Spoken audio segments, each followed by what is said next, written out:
Spear goes to the top of the key, between the legs, hesitates, sprints right, right hand left, off the glass and down. What a move from Jules Spear. Tennessee back out in front by 3. Vescovy in the front court. Key steps into a three-pointer. Blind, Tickler, Tyreek Key. He's into the scoring column for the first time. Biloxi blocked Key there, her 3rd swat for the nation's leader a year ago. Jackson shaking, baking, putting it in, drawing the horn. Tennessee rolling. Tennessee has opened up its largest lead of the day at 24. Vescovy, the lob. Huntley Hatfield elevates and detonates for the stop. Vescovy sprints full court, leaves it off for Adu, who pummels it down. One of the best attended arenas in the country is the Food City Center. Here is 7th-ranked Tennessee, and Wofford square off for the 8th time. Hi again, everybody, and welcome courtside here at Thompson Bowling Arena with former Tennessee legend Steve Hamer, Michael Wottreng. Great to have you with us. For Wisconsin on Friday, Tennessee was cataclysmic. Great performance by the Vols, their first ever road victory against a Big Ten team. What was the recipe for success?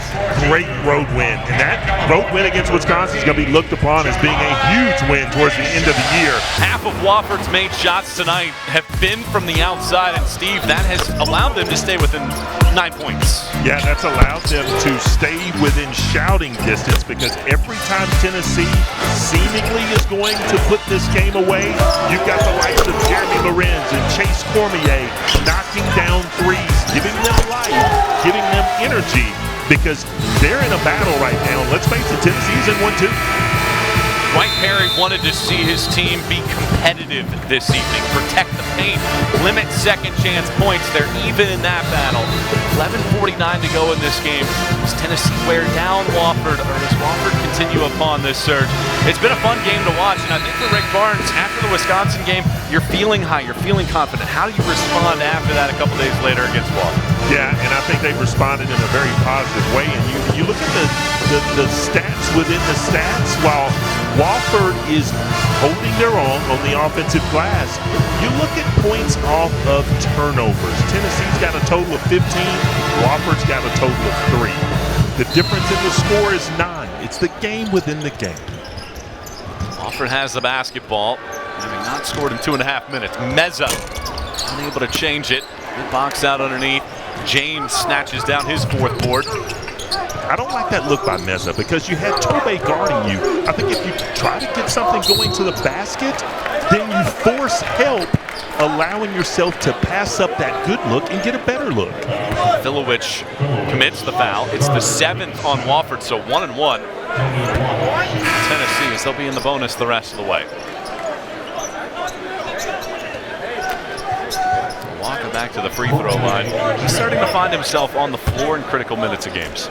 He really is. You know, he was entrusted to be on the floor, came off the bench at a critical juncture in the Wisconsin game, and actually gave them a spurt of energy there, scoring about 6 points in a row, because they went to him. They went to a play designed to get Tobe on his sweet spot, and he scored every time. Makes the first free throw. Had a really good summer with the FIBA. At the FIBA Men's U19 Championships with Team USA, one of the 3 players in that tournament to average a double-double. If I looked like Tobe, I may still be playing. Second free throw falls through. 11.5 to go. It's an 11-point margin. It's been as high as 12. Tennessee has never trailed this season, despite Wofford having some chances to either tie or take the lead. It hasn't happened in this game. So now again, if you're Wofford, you're down by 11. That yellow light is flashing. Danger, danger, danger. What do you go to right now? You know, if you're Coach Perry, I think you got to utilize the fact that you spread it out once again. Use the dribble drive to get yourself an open look. Tripp and Civils have been the 2 go-to players in this game. Martin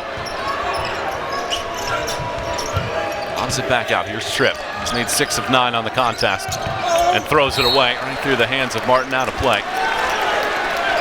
That's really good defense. You know, we talked about in the first half, sometimes offense beats good defense. Well, right there, good defense beat a great offensive set because they did go wide. They did spread the floor and try to utilize some backdoor cuts. 3 players for Wofford have combined for 13 of their 16 made field goals in this game, and it's a team that was supposed to have that depth and ability to spread the wealth, but that just shows the talent of Tennessee's defense, being able to lock down multiple players. Connect, sprints past Civils, tough left hand finish, but gets it to go. The roll, the finger roll with the offhand, the left hand. What a finish. 10 second half points for Tennessee's leading scorer. Shackery opts it out. Largest margin of the day. Shackery sprints to the bucket and finishes. Connect out a piece.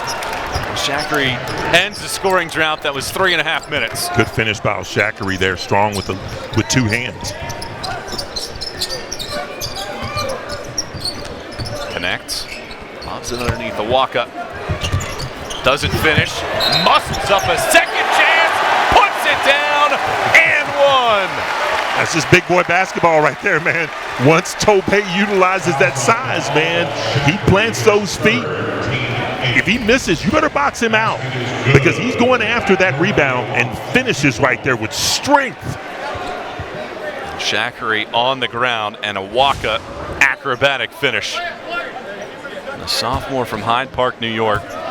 Same high school, Cardinal Haynes as Martin Scorsese.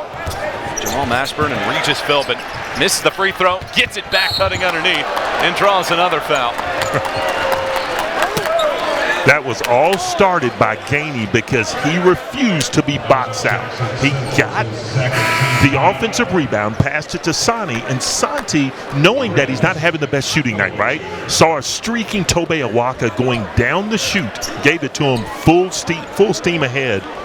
Now he's going to the line. Awaka 7 points, 5 rebounds off of the bench. Sinks the first foul shot.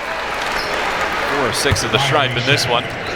Didn't attempt a foul shot in the first 2 games of the year.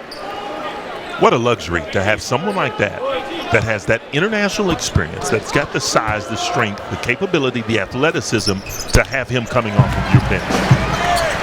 Tennessee has won 22 in a row against non-conference teams at home. They've swelled the bulge to 15 at the midway point of the second half. Does Wofford have another response? They've had several tonight. Tennessee's just really making it tough, right? Every pass is contested. That look there, that's not the type of look that you want, but if you're Wofford, that's the best type of look you're going to get sometimes. Just the 3rd team foul on Tennessee, crashing the glass. Dalton Connect picks up his 3rd. Under 10 minutes to play in this game. Trip against Awaka. Juggles. Finishes again. 15 for Tripp, 7 of 10 from the field. Now that's a good look. Again, you go back to a couple of possessions ago where you had Tobey in a mismatch. This time Tripp did a great job of utilizing that mismatch and going right at him. Gainey left alone. Bodies tumble all over the place. Filowich fell on top of, I think, Meshack. Give it a second here. Foul on Wofford. You take a look at this replay here. The shot goes up. Meshack refused to be boxed out. Man, sometimes it's who wants it more, right? Who wants the ball more? That's why you want someone like number 15 in white on your team.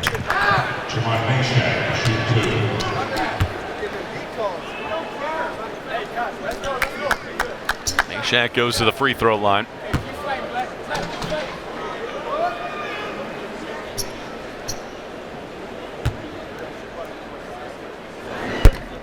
I was just about to say that he had made his first 8 free throws of the year. I didn't, because I didn't want to have the announcer curse. But you thought it. But I thought it. You thought it. And it does count. Yep. You're right. Yep. Shouldn't even have looked.